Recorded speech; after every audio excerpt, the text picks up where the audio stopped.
Дорогие мои братья, что препятствует увеличению удела? Какие причины приближают нас к бедности? Какие причины уменьшают удел? Это очень важная тема. Если мы в ней разберемся, то добьемся хороших результатов. Дорогие братья, в религии нет места субъективным мнениям. Это религия Аллаха. И если бы не было доводов, то всякий мог бы говорить, что ему угодно. Ни один человек на земле не имеет права говорить о религии без довода. Мы приведем тексты из Корана и достоверной сунны посланника Аллаха, да благословит его Аллах и приветствует, для того, чтобы понять, какие причины уменьшают удел и приближают нас к бедности. Первая причина – это прелюбодеяние. Не приближайтесь к прелюбодеянию, ибо оно является мерзостью и скверным путем. Прелюбодеяние имеет два наказания. Причинное наказание – человека настигают страшные болезни. Например, вирус СПИДа, который уничтожил десятки миллионов людей на Земле. Сейчас приблизительно 60 миллионов людей болеют этой болезнью и ожидают своей смерти. Одной из причин уменьшения и сужения удела является прелюбодеяние. Оно имеет два наказания. Теоретическое наказание, то есть оно становится причиной какого-то увечья, скверной болезни, вируса и так далее. И наказание, установленное Аллахом. Посланник Аллаха, да благословит его Аллах и приветствует, сказал: «Остерегайтесь прелюбодеяния. В нем есть 4 свойства. Оно делает лицо некрасивым, срезает удел, гневит милостивого и приводит к вечному пребыванию в огне». От Али ибн Абу Талиба, да будет доволен им Аллах, приводятся слова посланника Аллаха, да благословит его Аллах и приветствует, который сказал: «Прелюбодеяние имеет 6 особенностей, 3 в мирской жизни и 3 в последней жизни. Что касается тех, которые сбудутся в мирской жизни, то оно делает лицо человека некрасивым, приводит к бедности и укорачивает жизнь. Что касается же особенностей в последней жизни, то оно приводит к гневу милостивого, плохому отчету и вечному пребыванию в огне». Данный хадис приводится в Шуаб имама Аль-Байхаки. Поверьте мне на слово, братья. Я слышал историю 2 местных мужчин, которые работали в сервисе по покраске автомобилей. Они поехали в Германию, чтобы привезти оттуда машины. Это старая история. Назад они возвращались на машинах. И в одной из стран Восточной Европы остановились на ночлег в отеле. Один из них рассказывал: после 12 ночи к ним в комнату постучала женщина. Один из них открыл дверь, а второй сказал: «Я боюсь Аллаха, Господа миров». Затем они вернулись в Шам. Один начал подниматься вверх, а другой падать вниз. Положение второго ухудшилось. Он продал свой магазин и развелся с женой. А первый, клянусь Аллахом, я их хорошо знаю, поднимался все выше и выше. Я полностью уверен в том, что одной из причин бедности является прелюбодеяние.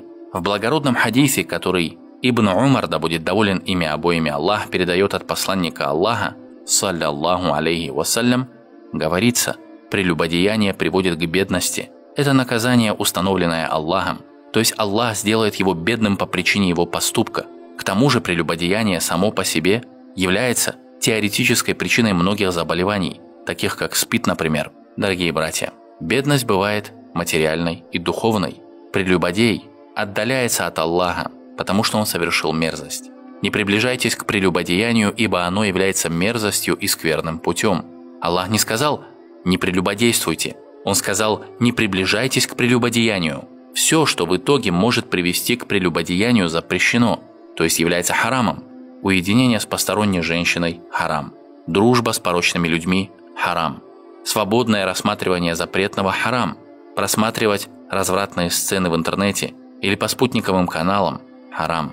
Ибо эта дорога ведет к прелюбодеянию. Это страсть, подобная неподвижно стоящему на вершине горы камню.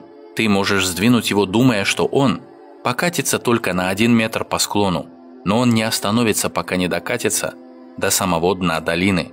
Ты не сможешь его остановить. Не приближайтесь к прелюбодеянию. Всевышний говорит: не приближайтесь, а не прелюбодействуйте, так как запрет наложен на все причины, приводящие к прелюбодеянию. Уединение, свободное рассматривание запретного, смешение полов, дружба с порочными людьми, постоянное возбуждение – все это заканчивается прелюбодеянием, дорогие братья. Вторая причина бедности – обвешивание на весах. Послушайте слова посланника Аллаха, да благословит его Аллах и приветствует, который говорил: «Как будто находился среди нас, о общество переселенцев, 5 вещей, которыми вы будете испытаны. Я прошу Аллаха, чтобы они вас не постигли». Затем он сказал: «Среди любого народа, который открыто совершает мерзость, обязательно распространится чума и болезни, которые не были известны среди предшествующих поколений.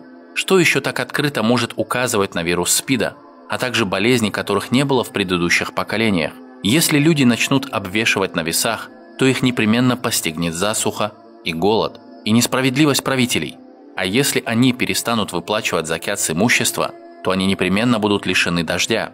И если бы не животные, то им вообще бы никогда не был дарован дождь. И если они нарушат завет с Аллахом и его посланником, то Аллах непременно нашлет на них врагов не из их числа, которые заберут часть того, чем они владеют. При каждой войне на Среднем Востоке сотни миллиардов твердой валюты переводятся с востока на запад, заберут часть того, чем они владеют. И если их правители начнут судить не тем, что не спаслал Аллах, то Аллах непременно посеет между нами вражду. Имеются в виду гражданские войны. Итак, второй грех – обвешивание на весах. И решение не потому, что не спаслал Аллах. И это еще одна из причин бедности.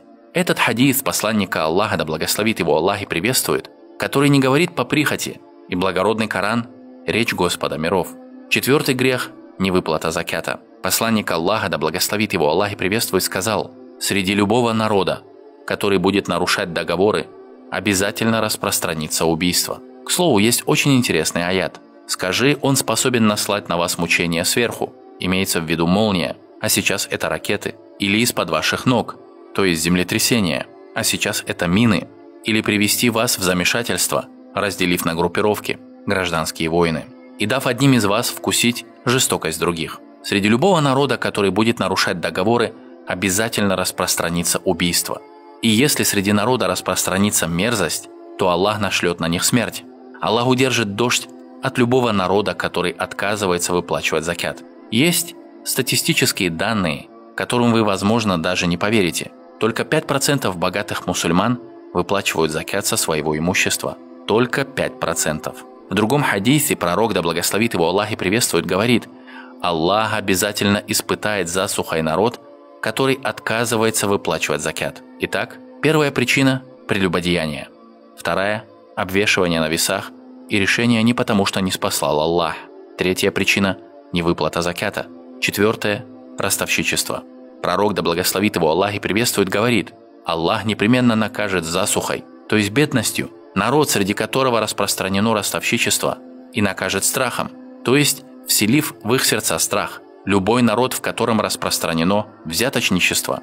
Ростовщичество приводит к бедности, а взяточничество к страху. О те, которые уверовали! Бойтесь Аллаха и не берите оставшуюся часть лихвы, если только вы являетесь верующими. Но если вы не сделаете этого, то знайте, что Аллах и его посланник объявляют вам войну. А если вы раскаетесь, то вам останется ваш первоначальный капитал. Вы не поступите несправедливо, и с вами не поступят несправедливо. От Ибн Аббаса, да будет доволен ими обоими Аллах, приводится, что посланник Аллаха, да благословит его Аллах и приветствует, сказал: распространение прелюбодеяния и ростовщичества в народе навлекает на него наказание Аллаха. Прелюбодеяние и ростовщичество. И шестой грех, который приводит к бедности, это ложная клятва. Пророк, да благословит его Аллах и приветствует, сказал: ложная клятва губит богатство или гробит имущество. То есть ложная клятва, принесенная тобой, становится причиной твоей бедности. Ложная клятва губит богатство, оставляя позади себя разрушения и пустые руины. Она гробит имущество и превращает целые страны в пустыню.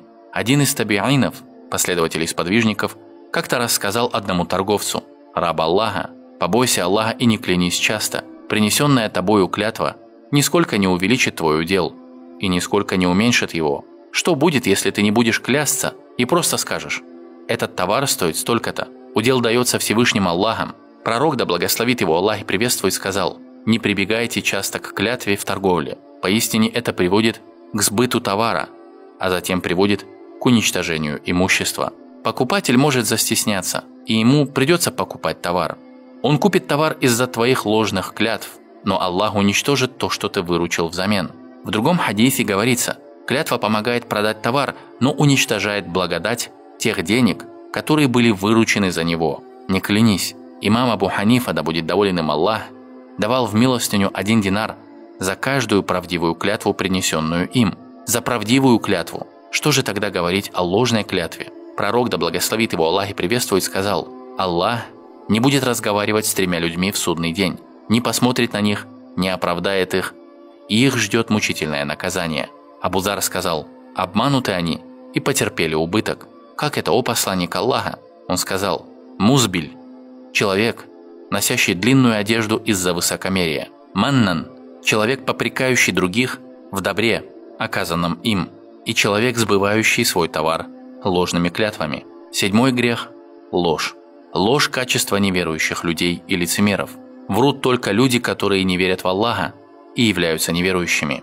Верующий человек не врет. Он может совершить грехи из-за своей слабости. Его могут преодолеть прихоти. Но ложь не прихоть, это мерзость. Поэтому в некоторых хадисах приводится, что верующему человеку свойственны все характерные черты. Есть нервные верующие. Да, есть такие. Есть верующие, которые любят сидеть дома.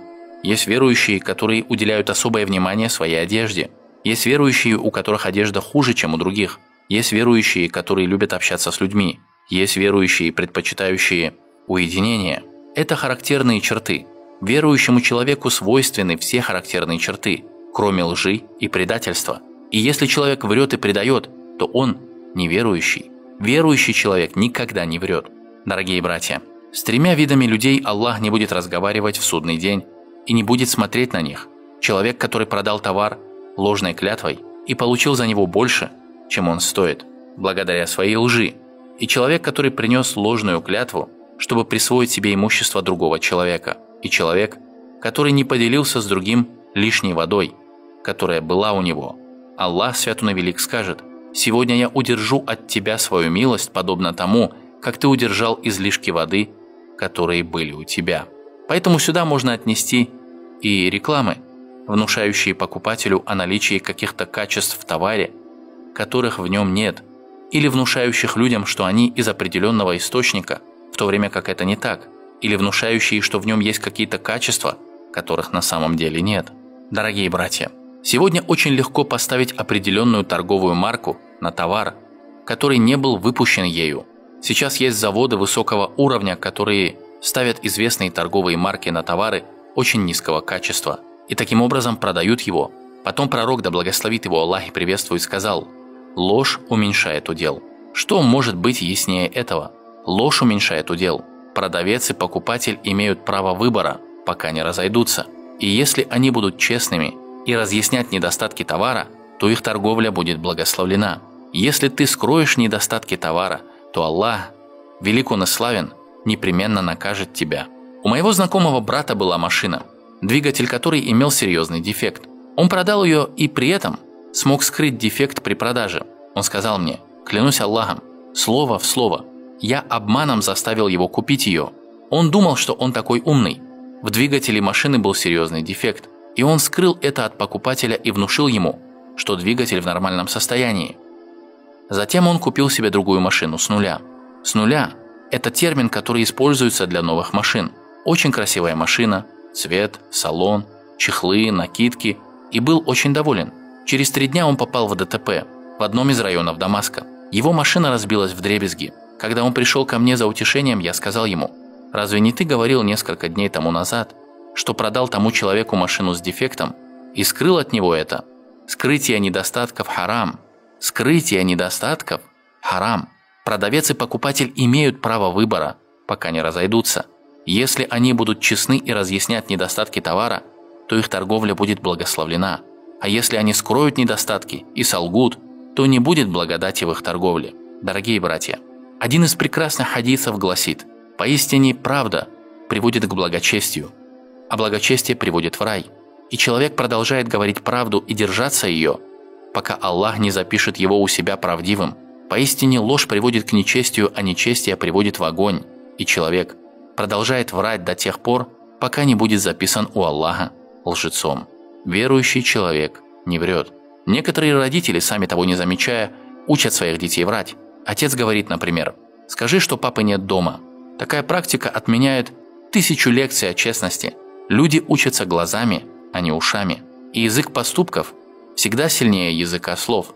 Отец одного из наших дорогих братьев открыл ему магазин в Египте. Однажды, когда он ехал на своей машине, он нечаянно задел другую машину.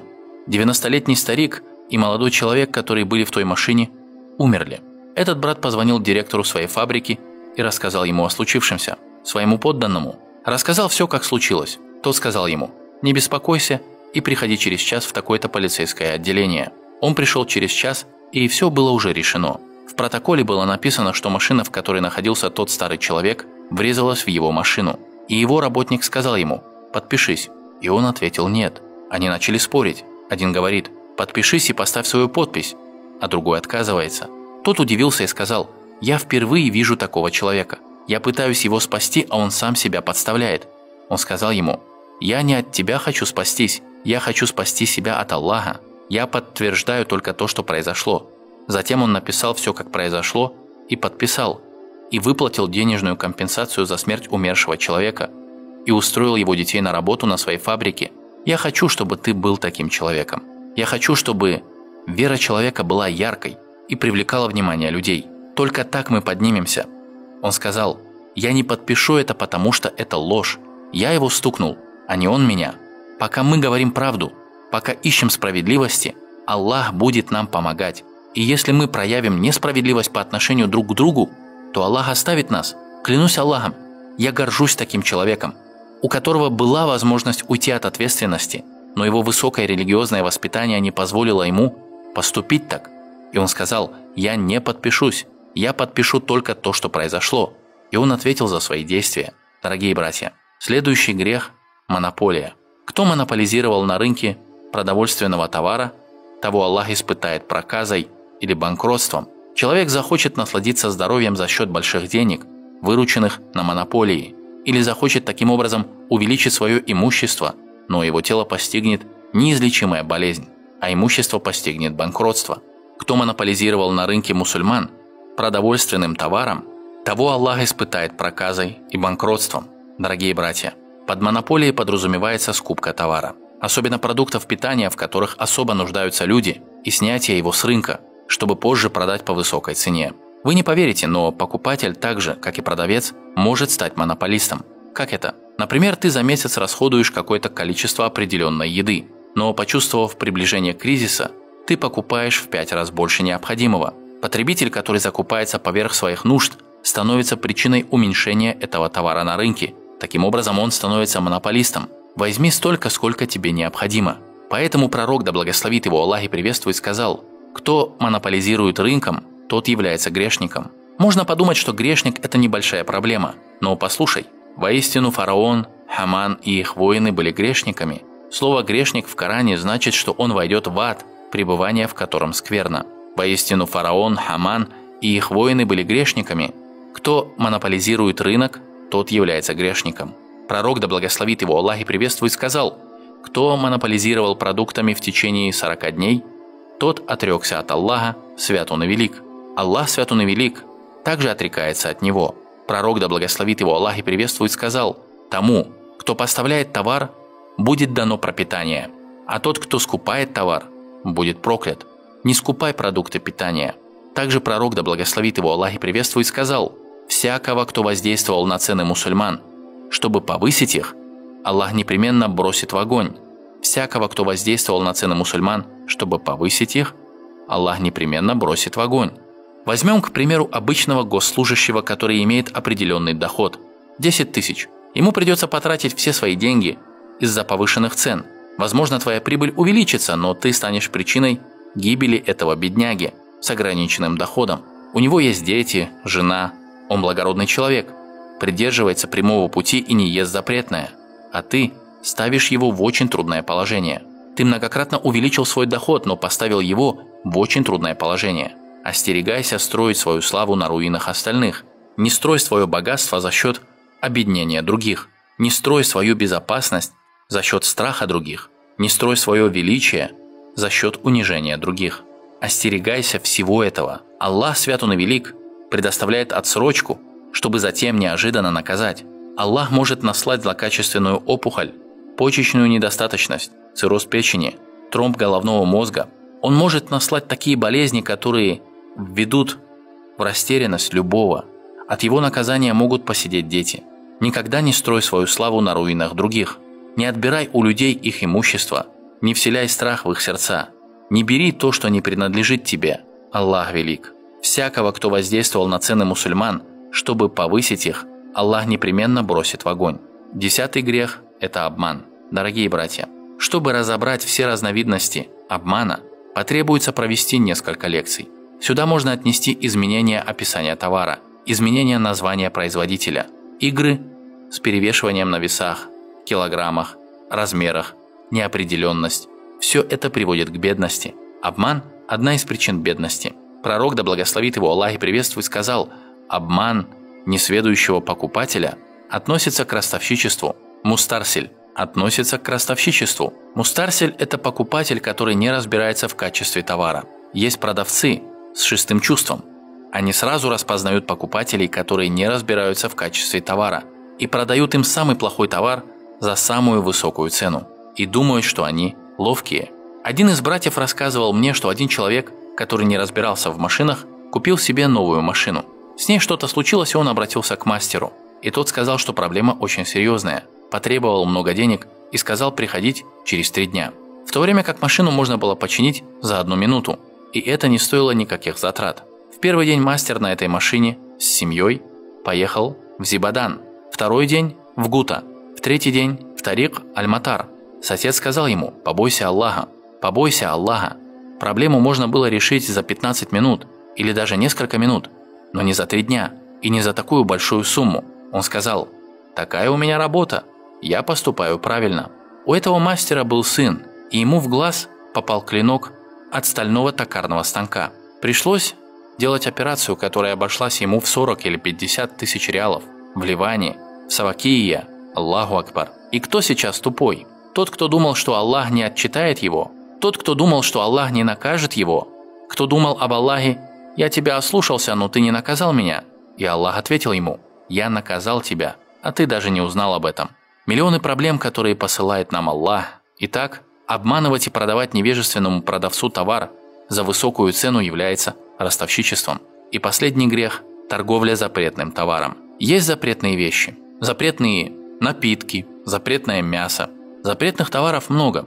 Невозможно тут все перечислить. Как только ты начинаешь торговать запретным товаром, ты впадаешь в большой грех. Аллах Свят Он и Велик хочет от нас, чтобы мы учились. Учите фикх, так как всякий, кто выходит на рынок, не зная фикха, обязательно попадет в ростовщичество, будь то по своей воле или нет. Знание шариатских решений является обязанностью каждого мусульманина. Он должен знать, что значит халяль и что значит харам. Дорогие братья, отчитывайте себя, пока вас не отчитали. Взвесьте свои деяния прежде, чем их взвесят за вас. Знаете, что ангел смерти уже проходил мимо нас, когда забирал души других, а также он пройдет мимо других, когда будет забирать нашу душу. Поэтому будьте бдительны. Умен тот, кто отчитывает себя и работает ради последней жизни. И глуп тот, кто следует за своими страстями и возлагает ложные надежды на Аллаха. И вся хвала Аллаху, Господу миров. Хвала Аллаху, Господу миров, и да пребудет мир и благословение над нашим правдивым и честным господином Мухаммадом. Дорогие братья, имущество, приобретенное дозволенным путем, имеет благодать. Клянусь Аллахом, я как-то посетил одного человека, которому было 96 лет. Он сказал, что прошел полное обследование, и результаты показали, что у него все хорошо. 96 лет. Он клялся мне, что никогда в жизни не ел даже одного пиастра, приобретенного запретным путем, и никогда не имел запретных отношений с женщинами. За все надо отвечать. Кто ведет богобоязненный образ жизни, тот будет сильным. Мы остерегались грехов в молодости, и Аллах оберег нас в старости. Аллах дарует удел. Ар-Разак – это усиленная форма. Если человек оставит что-то ради Аллаха, Аллах заменит ему это в мирской жизни и в религии лучшим, чем то, что он оставил. Если человек оставит что-то ради Аллаха, Аллах заменит ему это в мирской жизни и в религии лучшим, чем то, что он оставил. Такова истина. Почему мы ходим в мечеть? Чтобы познать истину и ознакомиться с законами Аллаха, Его приказами и запретами, законами и свойствами. Поэтому функцией мечети является обучение людей тому, что приказал Творец. Приказы Аллаха идут от самого Творца, а не от кого-то другого. Я следую только тому, что ниспосылается мне в откровении. Не принимай ни одного слова без довода. Ни одного слова. Эти 10 причин бедности, и все они подтверждены доводами из Корана и достоверной сунны. Это 10 причин бедности, и если человек хочет иметь большой удел, пусть держится подальше от них. Отношения с людьми должны строиться на определенных принципах, а не на эмоциях. Если их строить на эмоциях, то будет очень сложно, потому что они не имеют правил. А что же касается Аллаха, то Он установил правила для построения отношений с Ним. Пророк, да благословит его Аллах и приветствует, разъяснил людям то, что было ниспослано ему. Я надеюсь, что вы запомните эти 10 правил. Всякий, кто занимается торговлей и имеет от этого прибыль, должен придерживаться этих инструкций и принципов, установленных Аллахом. О Аллах, сделай нас из числа тех, кого Ты ведешь прямым путем. Избавь нас от всего дурного. Опекай нас среди тех, кого Ты опекаешь. Благослови для нас то, что Ты даровал нам. Защити и отдали нас от зла того, что Ты предопределил. Поистине Ты решаешь по праву, а о Тебе решения не принимают. Поистине не будет унижен тот, кого Ты поддержал, как и не познает силы тот, с кем Ты стал враждовать. Благословен Ты, Господь наш, и возвышен. Хвала Тебе за Твои решения. Тебе мы каемся и у Тебя просим прощения. О Аллах, даруй нам благие деяния, которые приблизят нас к Тебе. О Аллах, даруй нам и не делай нас из числа обделенных. Возвеличь нас и не унижай. Сделай нас из числа тех, кого Ты предпочел, а не из числа тех, над кем предпочел. Сделай нас довольными и будь доволен нами. О Аллах, сделай для нас благом нашу религию, которая является защитой для нас. Сделай для нас благом нашу мирскую жизнь, в которой мы живем. Сделай для нас благом нашу последнюю жизнь, куда мы вернемся. И сделай жизнь для нас увеличением всякого блага. И сделай смерть для нас покоем от всякого зла. О Аллах, о Господь миров, сделай для нас достаточным дозволенное Тобой. Вдали от запретного, удовлетвори нас поклонением Тебе, вдали от ослушания Тебе. Удовлетвори нас своей милостью, вдали от милости других. О Аллах, даруй нам и не делай нас из числа обделенных. Возвеличь нас и не унижай. Сделай нас из тех, кого Ты предпочел, а не из тех, над кем Ты предпочел. Сделай нас довольными и будь доволен нами. Улучши положение наших сердец и скрой наши недостатки. Прими наше покаяние и освободи наших пленных. Избавь нас наилучшим образом, о Господь миров. Направь нас к тому, что Ты любишь. Дай нам совершать благие деяния, чтобы Ты был доволен нами. Дай нам придерживаться прямого пути и никогда не сходить с него. И направь нас к совершению благих деяний, к совершению которых можешь направить только Ты, о Господь миров. О Аллах, благодаря Своей милости и Своему милосердию, возвеличь слово истины и религии, даруй победу исламу и возвеличь мусульман. Унись многобожие и многобожников и поступи с их предводителями, как сам того пожелаешь и как тебе нравится. Поистине, Ты можешь делать все, что пожелаешь, и достоин того, чтобы отвечать на зов взывающих к Тебе. И вся хвала Аллаху, Господу миров.